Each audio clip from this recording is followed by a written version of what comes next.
Hello student and welcome back to my YouTube channel.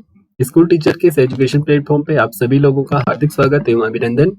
आज हम देखने वाले हैं फिजिक्स के प्रैक्टिस सेट 2 को और उत्तराखंड वन दरोगा से संबंधित हमारी ये क्लासेस होने वाली हैं, जिसका एग्जाम है आपका 20 अप्रैल 2025 को। तो स्टार्ट करते हैं हम आज की क्लास को।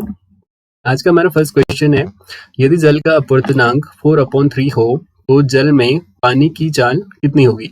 देखो हमारे पास फॉर्मूला होता है कि जो अपवर्तनांक है इसको हम लिखते हैं n = c/v। ठीक है, जो अपवर्तनांक होता है ये होता है आपका निर्वात में प्रकाश की चाल अपॉन माध्यम में प्रकाश की चाल। और जो ये c होता है एक यूनिवर्सल कांस्टेंट है, c की वैल्यू होती है आपकी 3 × 10⁸ मीटर पर सेकेंड। देखो आपके पास सिंपल क्वेश्चन ये भी पूछा जा सकता है कि निर्वात में प्रकाश की चाल क्या होती है। तो ये एक कांस्टेंट वैल्यू है 3 × 10⁸ मीटर पर सेकेंड, जो कि हमें याद रखनी है। ओके, अब देखो क्वेश्चन में हमारे पास अपवर्तनांक दे रखा है, इट मींस n की वैल्यू हमारे पास गिवन है 4/3 और हमें पता करना है पानी की चाल कितनी होगी जल में। इट मींस हमें यहाँ पे भी पता करना है, ठीक है, क्योंकि हमने फॉर्मूला पढ़ा अपवर्तनांक = निर्वात में प्रकाश की चाल जो कि 3 × 10⁸ मीटर पर सेकेंड होगी और माध्यम में प्रकाश की चाल। इट मींस भी को हमें यहाँ पे फाइंड आउट करना है। तो यदि हम यहाँ पे भी की बात करें तो भी हो जाएगा आपका v = c/n। ओके, c की जगह पे हम पुट कर सकते हैं 3 × 10⁸, ठीक है, अपॉन जो आपका n है अपवर्तनांक वो हमारे पास गिवन है 4/3। 4/3 को हम यहाँ पे रख लेंगे, ठीक है। अब इसको सॉल्व करेंगे तो 3 जो है आपका नॉमिनेटर में चला जाएगा, यहाँ ऊपर ये मल्टीप्लाई हो जाएगा। इट मीन्स ये हो जाएगा आपका 3 × 3 × 10⁸/4। ओके, इसको फर्दर कैलकुलेट करें तो ये आ जाएगा आपका 3 3 से हो जाएगा आपका 9 × 10⁸/4। इसको कैलकुलेट करेंगे 4 से यदि 9 को हम डिवाइड करें तो ये हो जाएगा आपका 4 2 8। ओके, 1 बचेगा तो 0 हम यहाँ पे ले लेंगे, तो 4 2 हो जाएगा आपका 8 फिर से एंड 4 5 20। इट मीन्स जो ये वैल्यू आएगी वो हो जाएगी आपकी 2.25 × 10⁸ मीटर प्रति second. Okay, it means option number b वाला इसका राइट आंसर हो जाएगा।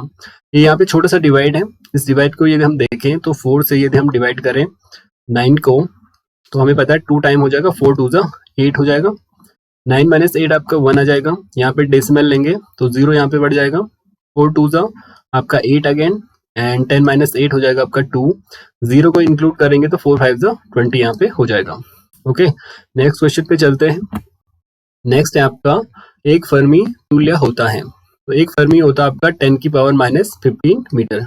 ओके, और एक जूल की वैल्यू जो होती है वो होती है आपकी 10⁻7 अर्ग। एक जूल जो होता है वो होता है आपका 10⁻7 अर्ग।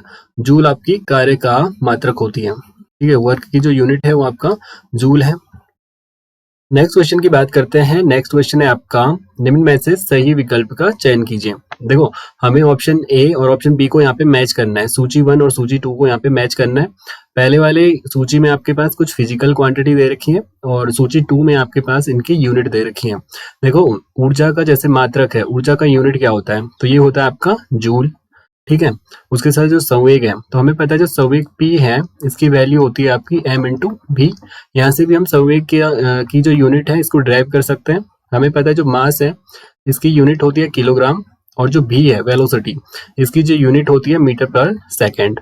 इट मीन्स जो संवेग होगा मोमेंटम होगा इसकी यूनिट हो जाएगी आपकी किलोग्राम मीटर प्रति सेकेंड।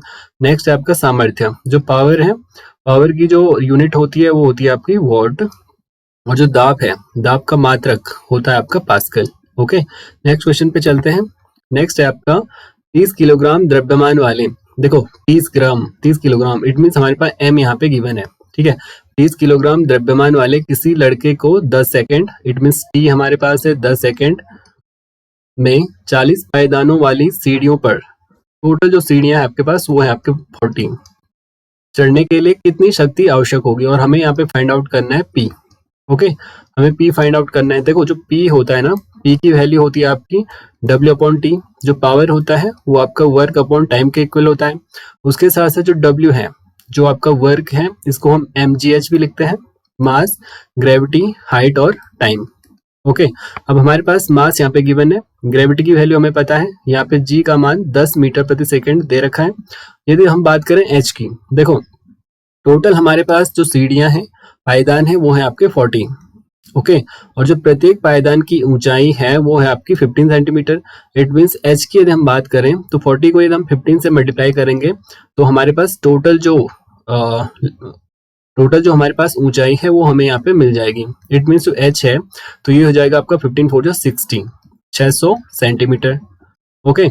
इसके साथ साथ यदि हम बात करें पी की पावर की, तो सिंपल हमें यहाँ पे वैल्यू पुट करनी है। डब्ल्यू है आपका mgh और m की वैल्यू हमारे पास है 30 इंटू जी आपकी ग्रेविटी है 10 इंटू जो आपका हाइट है वो है आपकी 600 अपॉन हमारे पास दे रखा है टाइम। और टाइम कितना है, तो टाइम हमारे पास दे रखा है वो आपका है 10 सेकेंड, ओके। देखो हमारे पास जो 600 है वो आपका सेंटीमीटर में, हम इसको मीटर में कन्वर्ट कर लेंगे, ओके। मीटर में कन्वर्ट करेंगे तो 100 से डिवाइड करेंगे क्योंकि एक मीटर में आपका 100 सेंटीमीटर होता है। इसको जैसे हम कैंसिल आउट करेंगे तो ये आ जाएगा आपका 6, ओके। ये हो जाएगा आपका 6 मीटर। अब इसको सिंपल कैलकुलेट करें हम तो P इक्वल हो जाएगा आपका 10 से 10 कैंसिल हो जाएगा और 6 का 3 से मल्टीप्लाई करेंगे तो ये हो जाएगा आपका 18 एंड 0, तो 180 वॉट इसका राइट आंसर हो जाएगा, ओके। नेक्स्ट क्वेश्चन पे चलते हैं। नेक्स्ट क्वेश्चन कहता है आपका गतिज ऊर्जा तथा संवेग के मध्य कौन सा संबंध सही है। काइनेटिक एनर्जी और मोमेंटम के बीच ये रिलेशन की बात कर रहे हैं। देखो बेसिक से यदि हम इसको करें तो हमें पता है जो काइनेटिक एनर्जी का फॉर्मूला होता है वो होता है आपका 1/2 mv², ओके। लेट्स सपोज इसको हम इक्वेशन 1 यहाँ पे कंसिडर कर लें। उसके साथ साथ हमें संवेग के मध्य संबंध बताना है, तो हमें पता है जो P की वैल्यू होती है वो होती है आपकी m इंटू P, ओके। इसको लेट्स हमने इक्वेशन सेकंड यहाँ पे मान लिया, ठीक है। अब देखो जैसे इक्वेशन फर्स्ट है आपकी 1/2 mv², इसमें हम हर और अंश में m से मल्टीप्लाई कर रहे हैं, ठीक है। इसके नोमिनेटर में भी और डिनोमिनेटर भी हम m से मल्टीप्लाई कर रहे हैं, ठीक है। यदि हम इसको m से मल्टीप्लाई करेंगे तो ये इक्वेशन हो जाएगी आपकी m², क्योंकि m का m से मल्टीप्लाई होगा m² v² upon 2m, okay. इसके बाद देखो इक्वेशन नंबर सेकंड से हमारे पास जो m भी है इसकी वैल्यू p है। देखो इसको हम लिख रहे हैं m इंटू भी का होल स्क्वायर, लिख सकते हैं ना, क्योंकि दोनों का स्क्वायर है। ब्रैकेट ओपन होगा तो दोनों का स्क्वायर हो जाएगा। हमने m और v के स्क्वायर को सेपरेट करके उनको एक ही ब्रैकेट के बाहर रख लिया, ओके। अपॉन हमने रखा है यहाँ पे 2m। नेक्स्ट यदि हम बात करें तो हमारे पास जो एम बी है, एम बी की वैल्यू p है तो यहाँ पे p रख लेंगे, अपॉन हो जाएगा आपका 2m। देखो p है, एम बी का स्क्वायर है तो यहाँ पे p² हो जाएगा। इट मीन्स जो काइनेटिक एनर्जी आपके पास आई वो आई आपकी p² अपॉन 2m, ठीक है। तो ऑप्शन नंबर फर्स्ट वाला इसका राइट हो जाएगा। सिंपल हम इसको याद भी रख सकते हैं कि जो काइनेटिक एनर्जी और मोमेंटम है उसके बीच जो रिलेशनशिप होता है वो होता है आपका k equal to p² upon 2m, क्योंकि ये क्वेश्चन जो है वो काफी इंपॉर्टेंट है, काफी एग्जाम में आपको देखने को ये क्वेश्चन मिलेगा। नेक्स्ट क्वेश्चन की बात करें, एक स्थिर बल 2 सेकंड की अवधि के लिए, टाइम आपके पास दे रखा है, ठीक है। टाइम आपके पास गिवन है 2 सेकंड की अवधि के लिए 5 किलोग्राम द्रव्यमान की, मास आपके पास गिवन है 5 किलोग्राम द्रव्यमान की वस्तु पर कार्य करता है, ठीक है। यह वस्तु के वेग को 6 मीटर प्रति सेकंड से 8 मीटर प्रति सेकंड तक बढ़ा दिया है, ठीक है।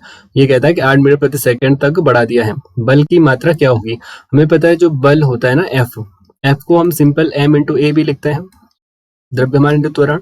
तो क्योंकि हमारे पास मास तो गिवन है, यदि हम बात करें त्वरण की तो त्वरण क्या होता है, एक्सलेशन जो होता है आपका वेग परिवर्तन की दर को हम त्वरण कहते हैं। It means v2 minus v1 जो होता है अपॉन t, इसको हम त्वरण कहते हैं। जो हमारे पास गिवन इंफॉर्मेशन है इसको थ्रू हम यहाँ पे एक्सलेशन को पता कर सकते हैं, क्योंकि ये कहता है कि एक वस्तु के वेग को 6 मीटर प्रति सेकंड से 8 मीटर प्रति सेकंड, इट मीन्स जो v2 है आपका वो 8 हो जाएगा और जो v1 है इनिशियल जो वेलोसिटी है वो आपका 6 मीटर है अपॉन टाइम, तो टाइम इसने दे रखा है 2 सेकेंड, ओके। सिंपल इसको कैलकुलेट करेंगे तो आपका आ जाएगा 2/2 1 मीटर पर सेकेंड। ये वैल्यू आई हमारे पास एक्सलेशन की त्वरण की, okay.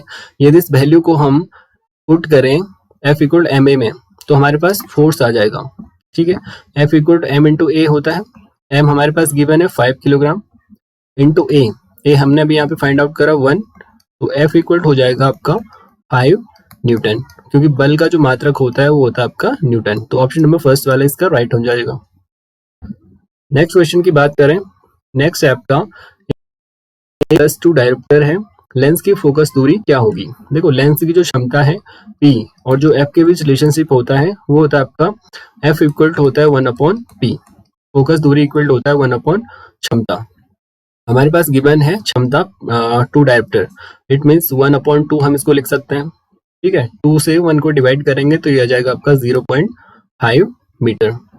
It means option number 4th वाला इसका राइट आंसर हो जाएगा। ठीक है, देखो जो लेंस की क्षमता है उसका मात्रक होता है डायोप्टर, ये हमें ध्यान रखना है क्योंकि सीधे हमारे पास यूनिट भी वो पूछ सकता है लेंस की क्षमता का मात्रक क्या होता है। ओके, नेक्स्ट क्वेश्चन पे चलते हैं। नेक्स्ट है आपका 200 वोल्ट के एक जनित्र को, हमारे पास वोल्टेज दे रखा है, V की वैल्यू दे रखी है 200 वोल्ट के एक जनित्र को 40 वॉट, इट मीन्स पावर है, पावर हमारे पास गिवन है 40 वॉट, एक बल्ब से जोड़ा गया है, बल्ब में प्रवाहित धारा बताइए। देखो हमारे पास एक फॉर्मूला होता है पावर वोल्टेज और उसके साथ साथ जो करंट होती है उसके बीच एक रिलेशन होता है P इक्वल टू VI। ठीक है, हमें फाइंड आउट वैल्यू करनी है I की, तो I इक्वल हम लिख सकते हैं P/V। तो जो पावर दे रखी है वो दे रखी है आपके 40 है ना, 40 वॉट दे रखी है पावर, और जो वोल्टेज दे रखा है वो दे रखा है आपका 200 वोल्ट, तो हमने अपॉन 200 वोल्ट इसको किया। कैंसिल आउट करेंगे तो 0 से 0 कैंसिल हो जाएगा, 4 1 4 एंड 4 5 हो जाएगा आपका 20। It means I equal to आएगा आपका 1/5। 5 से 1 को डिवाइड करेंगे तो ये आ जाएगा आपका 0.2 ampere. It means option number b वाला इसका राइट यहाँ पे हो जाएगा। नेक्स्ट क्वेश्चन पे चलते हैं। नेक्स्ट है आपका वायु के सापेक्ष किसी द्रव का क्रांतिक कोण, ठीक है, क्रांतिक कोण 45 डिग्री है तो उसका अपवर्तनांक क्या होगा। देखो क्रांतिक कोण और जो अपवर्तनांक है उसके बीच एक संबंध होता है जिसे हम n equal to 1/sin theta के थ्रू रिप्रेजेंट करते हैं। ठीक है, हमारे पास थीटा की वैल्यू है 45 डिग्री, ठीक है, तो n इक्वल हो जाएगा आपका 1/sin 45, और जो sin 45 की वैल्यू होती है वो होती है आपकी 1/√2। ओके, ये नॉमिनेटर में मल्टीप्लाई इसका हो जाएगा तो ये आ जाएगा आपका √2। इट मीन्स जो n की वैल्यू यहाँ पे आई, रिफ्रैक्टिव इंडेक्स जो आया आपका वो आया आपका √2। It means option number first वाला इसका राइट हो जाएगा। तो ये थे हमारे आज के क्वेश्चन। आई होप आपको वीडियो अच्छा लगा हो। Thank you, thanks for watching.